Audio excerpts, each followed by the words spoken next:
Myself as him, and I'm taking his role, his BattleNet ID here in the lobby. Going to go ahead and invite the players once again. Xel'Naga Caverns, the new map that has been introduced into the map pool for StarCraft 2. Very interesting map, a lot of open area, difficult to hold on to those expansions.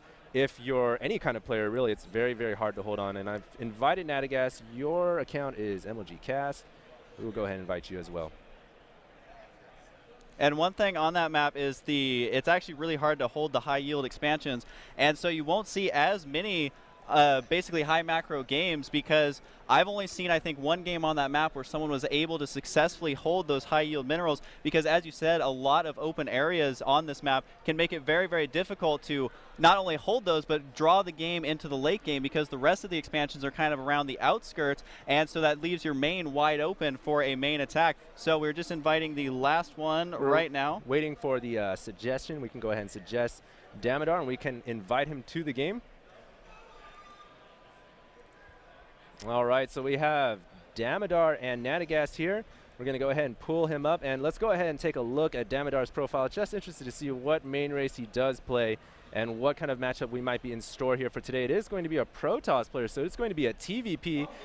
Looks like we hit the dice on the right eye, because we were talking about TVP for the longest time as well, and it looks like he is a diamond ranked player, so obviously this is not going to be some kind of a noob versus pro stompfest. It is going to be very interesting here indeed. We're going to go ahead and set us both to referees, and we're going to go ahead and get this match underway. Going to go ahead and ask the players if they are ready. What you guys are looking at right now is Nadagast. He is getting ready to play the game. Both players are ready, so we're going to go ahead and start this match. Protoss versus Terran. Damaddar is Protoss. Nadagast, the Arena Warlock Pro from World of Warcraft, going to be testing his mettle here in StarCraft 2. I've seen him play before. He's a very powerful Terran player, and we are going to be starting this matchup on Xel'Naga Caverns. All right, so just waiting for the game to get loaded up. Do note that it is a two-player map, so spawning up here in the top right side as the blue Terran is going to be Nadagast, the one that we're predicting the favorite to be in this matchup. However, it could go either way. Here is Damaddar down in the bottom left side. Now, this map isn't one that will have such an easily accessible entrance, as just taking a look around the map here, there is the one entrance in the main, and that is it. So possibility of a 4-gate going to be lowered by that, as units like Marauders and Marines do a very good job of countering that, and so it can really force the Protoss into not going that build. However, it can work. I just don't predict it for this game. Now, one thing about Nadagast, I've been talking to him before, is before he was a really big supporter of mech versus Protoss. He would coach other players, he would coach pain user, he would say mech is the way to go against Protoss players.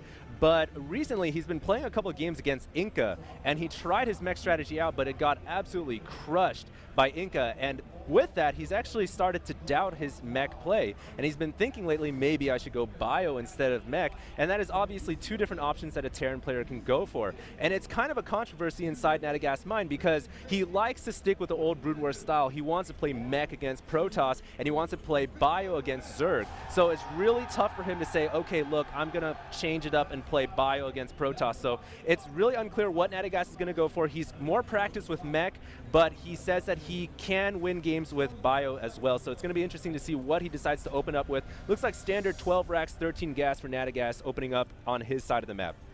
Absolutely. It's a good thing you mentioned the difference between bio and mech, because the standard is that bio where you're getting those Marines, Marauders, sometimes throwing in medvacs for the heals, and that is, I would say, probably one of the most common builds against Protoss these days. Sometimes you will get that fast Reaper for early harassment. However, I don't know that we're going to see a super fast Reaper here, as the Marine should be on the way to deal with that scouting probe. It is indeed. Do note that Nadagast is actually placing that SCV to try and trap that probe for sure, because Damaddar could really move out with this probe to save it, but down goes the supply depot. That probe is not ever going to make it out of alive unless Nadagast for some reason forgets to scout him out.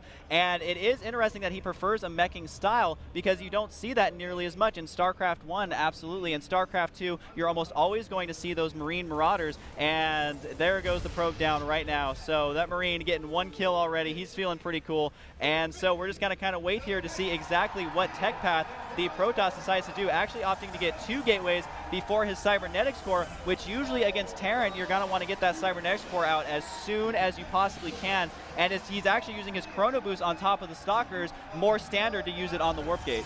This is actually really insane opening from Damaddar. This is not normal for a Protoss player to go for a 2-gate opening. He's opening 2-gate, and of course, Nadagast has scouted that out with his SCV, so he knows exactly what is coming. All he needs to do is secure this front door. He's throwing up a second barracks in response to this. He knows that he's going to need some infantry. What I'd like to see from Nadagast right now is a bunker behind these supply depots to hold off the stalkers, because there's going to be chrono boosted stalkers coming out. Note that on the production tab, we have concussive shells on the way for the barracks, so he is going to try to get some Marauders to deal with these Warp Gate units. Warp Gate currently being chrono boosted, and what I gotta say is usually most Protoss players don't open 2-gate, and the reason is because it is so difficult to break that wall. But if Damaddar gets enough stalkers, he can snipe out these buildings. Looks like they are going to engage right here at the choke, but a Marauder and a handful of Marines going to be able to repel that back. Supply depot being lowered and being picked back up, and we have a factory being placed down for Nadagast inside his main. So he's got 2 barracks, both with tech labs, and he's throwing down his factory right now. He knows he needs some mech units to deal with the ground. He might just opt for a combined build of bio-mech, which is very potent against the Protoss army as well. Absolutely. Now that slow is finishing here, so Damaddar needs to be very, very careful. He did snipe 1 Marine there, and you got to remember that the shields do regenerate for Protoss. However, the slow is going to be on top of these stalkers. The first stalker says, I'm getting out of here. The second one says, no, I'll hang around and die. So that's a huge loss here at this early stage of this game. The concussive shell is finishing just in time there for him to slow that stalker down, and 1 Marauder can actually slow down a stalker individually long enough to kill it. Even though stalkers are one of the fastest early game units in StarCraft 2, it's not enough to get away from that Marauder. So Nadagast breaking away from home, kind of moving out, and was able to kill that stalker. Now he is throwing down another he's getting his starport as well as another barrack, so my guess is he's looking to end this early. He realizes that 2-gate is really going to hurt the tech of Damaddar, and the Marauder's extremely effective against these warp gate units. So Damaddar, he's going to be in a very uncomfortable position. It's going to come down to crazy good micro to see if he can make that work. What we're seeing from Nadagast here is he's landing his starport on the reactor. He's going to be converting into pure 3M at this point. He really knows that he could go mech, he could go 3M, and I think he's just going to stick with his newly found epiphany. He's going to go Marine, Marauder, Medvac, and try to balance out the game in that way. He's pumping out dropships out of this starport with the reactor. He's getting another barracks with the reactor to get Marines, so he's also getting Stimpak. Look for him to get shields on the other tech lab as well, and very soon we are going to see some kind of a pressure play from Nadagast once he gets a handful of dropships out.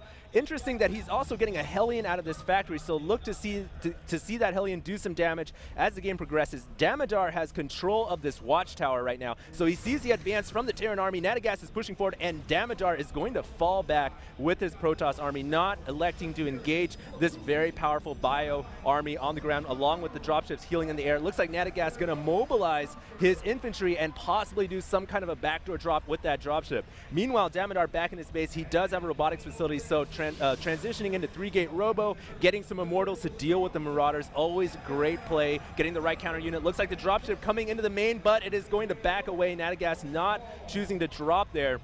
And it looks like he's going to fall back with his dropship as he continues to macro up back at home. Income tab showing both players right on the money, even 29 Harvesters to 28, so no clear advantage so far in this game.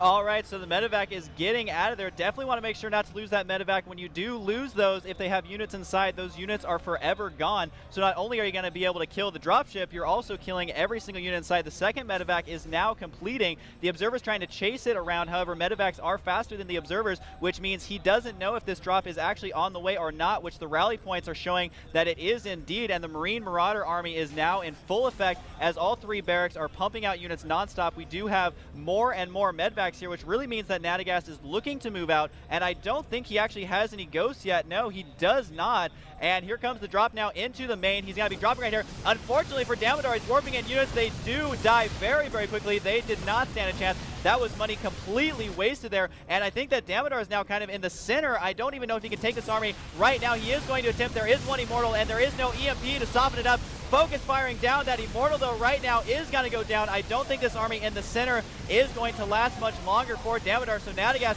able to kill that. At the same time, the drop is continuing in the main. This is really, really bad news as these warped in units are not finishing fast enough.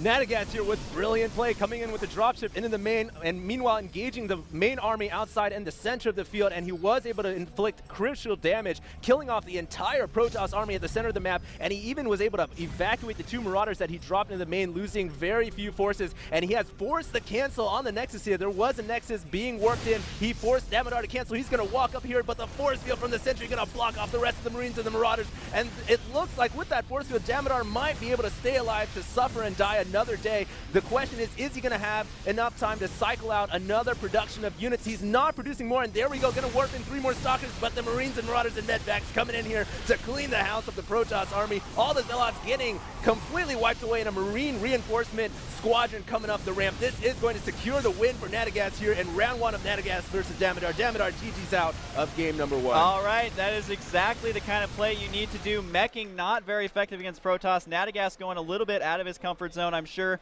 But you know what, Marine Marauders, if you can get them up that ramp against just Warp Gate units, you can basically kite around those units with that concussive shell and slow them down a great deal. That's exactly what we saw. And also utilizing those medevacs to drop in the main. What you can do is, if they're force fielding the ramp, just drop in the main, force the army, the Protoss army, to back up. If they lose concentration, that force field's going to go down, and up go the units. Now that Sentry did have enough energy for a second force field. However, he was probably multitasking a little bit too much there, not able to stop it. And there was 3 medevacs, which is enough to unload that entire army, and there was really nothing that the Protoss player could do about it. All right, so we're just waiting for the loser. I'm going to assume the loser picks the next map, so if you could go ahead and get information from Damaddar on what map he would like to play next, we can go ahead and create that game. What I want to say, in that last matchup, that battle at the center of the field was just the crucial turning point to deciding the victor, because Nadagast went in with a drop. He pulled attention away. He didn't pull forces. He didn't force any units to get killed, but he dropped in. He pulled attention away. APM, he got the attention away for Damaddar, and then Damaddar proceeded to lose his entire army at the center of the field, and that was the turning point in that game. That was why he lost it, and Nadagast really showing how to basically attack the mental ability of StarCraft, not really using the physical, but attacking opponent's mind. And once again, the Terran player, since he went for that 3 Marine Marauder barracks build, he basically was committed to doing that attack, forcing the expansion to be canceled from the Protoss, which is exactly what he did. And since he was able to get up the ramp, that definitely ended it. It was basically lights out from that point. So he's going to have to learn to deal with that Marine Marauder, as I do expect to see that again in game number 2. It is going to be on Steps of War. He looks like he just messaged me saying that is the map that he wants it to be. And so we're going to go ahead and wait for the players to accept the invite for that map, and it will get it underway here as quickly as possible. All right, so if you could go ahead and leave your party, I will be able to send you an invite into this game. And we are going to go ahead and get this battle underway. It is, once again, Nadagast versus Damaddar, round number 2.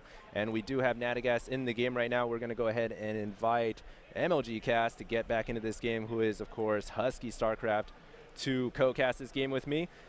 And one thing we got to talk about is momentum in StarCraft 2. I think that in terms of momentum, Nadagast probably has that going for him. And if we could get the suggestion, we can go ahead and invite Damaddar. Momentum, of course, a key factor in StarCraft 2 and in StarCraft Brood War. If you win the first game, you have confidence going into the second game. You don't have to worry about, oh, am I going to lose because, you know, I lost my force at the center, which is probably what Damaddar is thinking. He's thinking, oh, this player's better than me. What can I do different to win? Because I feel like I played as best as I could, and there was nothing I could do, and that might be how he's feeling right now. All right, trying to get him invited here. There we go. So he did just join up right now. And absolutely, I mean, if you lose that one-sided in your game, I mean, that really sucks. So his build, I think, was revolving around trying to break down that door as early as possible. I mean, he got the 2 Stalkers out. That may have worked should his opponent not walled in. But against Protoss, it is extremely standard to wall in. And I think what he was hoping was to get a lucky snipe on that first Marauder, kill that door before the second one was out, and then try to reinforce it. And he did end up wasting a lot of chrono boosts on those Stalkers, which is huge, especially when you're trying, you need to get those warp gates out as early as you can and not be using the chrono boost on your first attack unless you can make it work out. Unfortunately for him, it didn't work out, so maybe he'll play a little bit more conservative this game, knowing that his opponent is going to wall in, and we are going to go ahead and get this game started right now as the countdown has begun. All right, 3, 2, 1, and here we go. Damaddar versus Nadagast round. This is in the round of 64 here in Raleigh, North Carolina. MLG's first major StarCraft 2 event. This is absolutely huge. $7,000 up for the prize pool, and the top 8 players do get paid out. And here we go. Nadagast spawning as the red Terran. He did win in the first round, and this is a best of 3. He has spawned at the top right-hand position.